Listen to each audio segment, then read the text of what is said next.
La troisième stratégie en matière de private equity est celle du LBO, Leverage Buyout. On parle aussi de buyout, de capital transmission en français.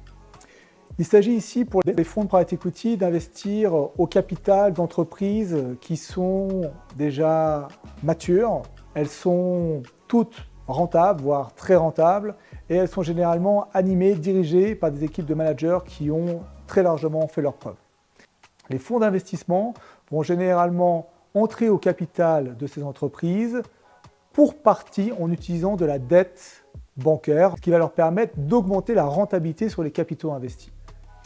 Ces fonds de private equity vont également choisir très souvent des entreprises qui sont positionnées sur des marchés, sur des secteurs qui sont très atomisés, très fractionnés pour mettre en place des stratégies de développement par acquisition de sociétés, on va parler de croissance externe ou de build-up, qui seront également financées pour partie par de la dette, toujours avec cette logique d'améliorer la rentabilité des capitaux investis.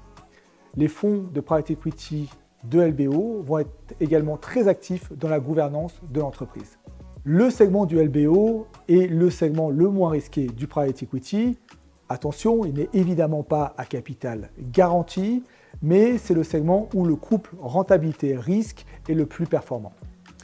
D'ailleurs, quand on regarde l'ensemble du private equity mondial, les fonds de private equity de LBO sont très largement surreprésentés puisqu'ils vont représenter 60 à 70% des équipes mondiales de private equity. Nous sommes convaincus que les meilleurs segments pour investir sont ceux du growth equity, capital développement, et celui du LBO. C'est sur ces segments-là que nous obtiendrons le meilleur couple risque-rentabilité. Bien évidemment, je rappelle à tout le monde que les performances passées ne préjugent pas des performances futures et que l'investissement en private equity n'est absolument pas garanti. C'est la raison pour laquelle il est absolument nécessaire de se faire accompagner pour construire un portefeuille de private equity très efficace et optimisé. Nous vous conseillons de vous rapprocher, bien évidemment, de votre conseiller Retores qui aura toute l'expertise pour vous conseiller sur ce sujet.